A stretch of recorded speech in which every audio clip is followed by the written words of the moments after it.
정치에 대해서 무엇이든 물어보세요. 정치무물 국회의원 이재정입니다. 오늘은 어떤 주제로 이야기를 나눠볼까요? 이번엔 동현님 차례죠. 동현님, 제가 속하는 상임위 외교통일 국회에 대해서 보셨다고 들었습니다. 네, 맞습니다. 이제 청문회 하실 건 아니고 네. 제가 아는 거 물어보셔야 돼요. 네, 알겠습니다.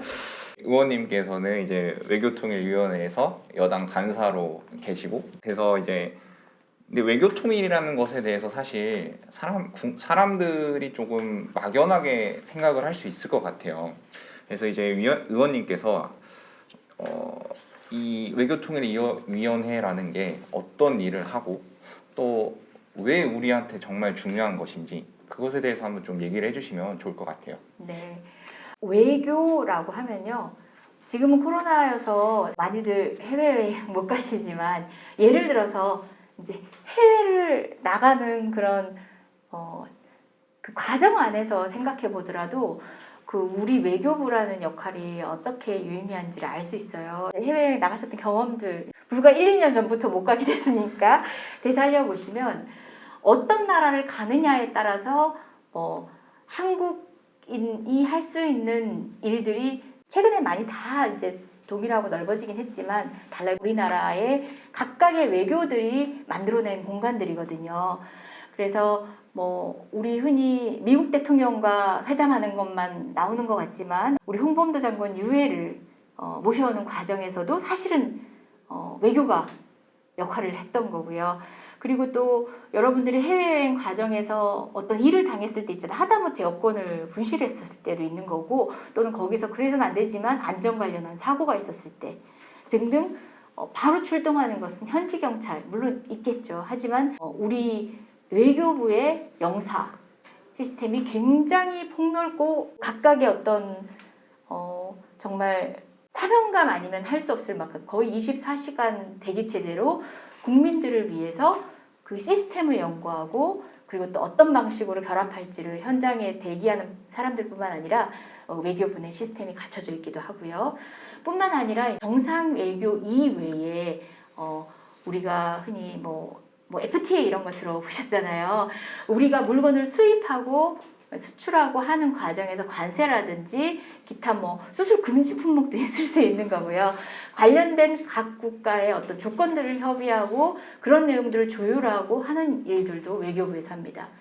뿐만 아니라 유엔이라고 하면 굉장히 멀리 느껴지지만 사실 우리나라는 남북 분단 상황에서 유엔과 관련된 특히 유엔 안보리와 관련된 여러 결의안들이 이제 직간접적으로 영향을 미치는 경우도 많은데요. 한반도 안보 상황이 남북만이 주체적으로 결정할 수 없는 주변국의 여러 의사들이라든지 또 상식적인 여러 국가들이 의견을 가지는 것들을 또 수용해야 될 때도 있고 우리가 또 설득해 나가야 될 때도 있거든요. 그런 일을 주도적으로 하는 게 늘 대통령만 보인다지만 대통령만 하는 게 아니라 국회의원을 비롯해서 여러 주체들이 활동할 수 있도록 하기도 하고 그 외교부가 그런 주체들이 활동할 수 있도록 이제 제반 기반을 마련하기도 하고 또 외교부 스스로가 또 그런 일상적인 외교들을 하기도 합니다. 그러니까 다자 외교라고 하죠.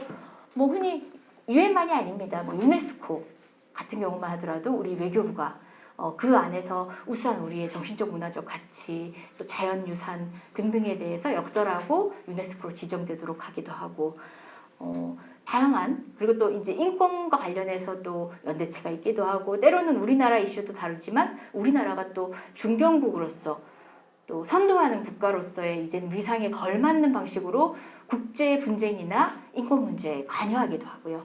또 해외 원조라고 얘기하죠. 흔히 아프리카만 생각하는데 그게 아니라 우리 아시아 또 저개발 국가들의 여러 가지 방식으로 산업 원조를 하기도 하는데 그런 것들이 ODA라고 해서 개별적으로 도와주는 거에 그치는 것들이 아니라 사실은 그런 기반들이 우리 기업들이 우리 교민들이 나가서 또 다른 경제 활동을 할 수 있는 또 기반이 돼주거든요.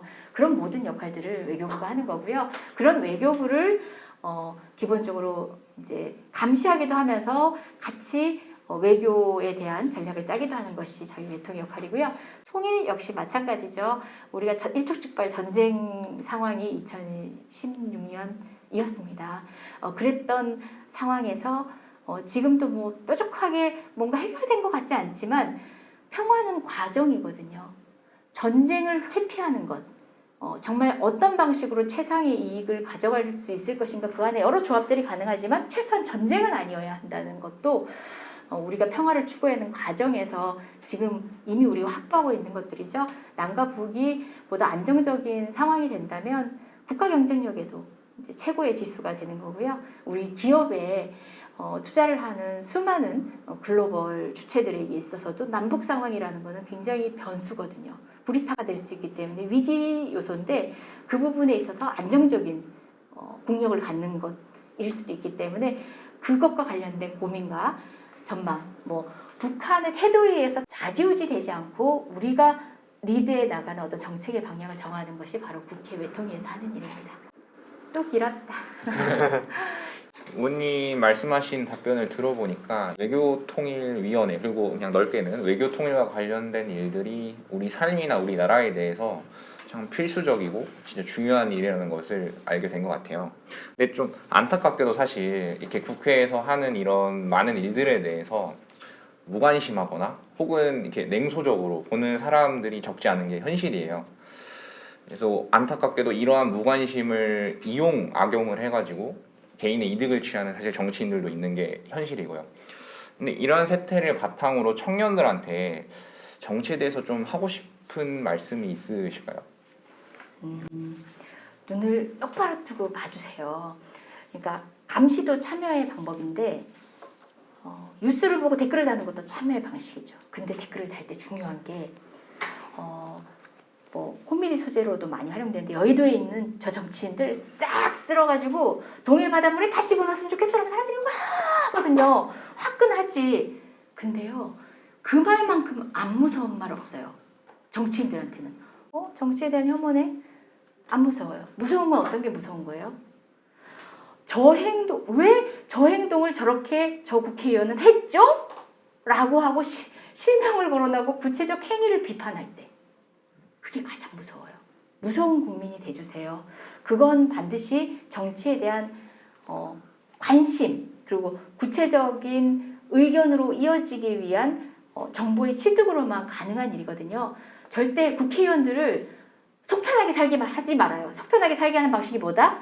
여의도에 있는 국회의원들 싸잡아가지고 그냥 다 넣어버려 하면은 네 한기를 흘리는 거죠. 정말 무서운 감시자가 돼주세요. 그건 정말 구체적으로 그 안에는 우리의 역할도 들어가 있는 거예요. 구체적으로 소통할 수 있도록 국민께 더 다가가는 노력을 해야 돼요. 좀 실질적으로 그런 정보들을 공유할 수 있는 다양한 노력들을 해야 될 것 같습니다.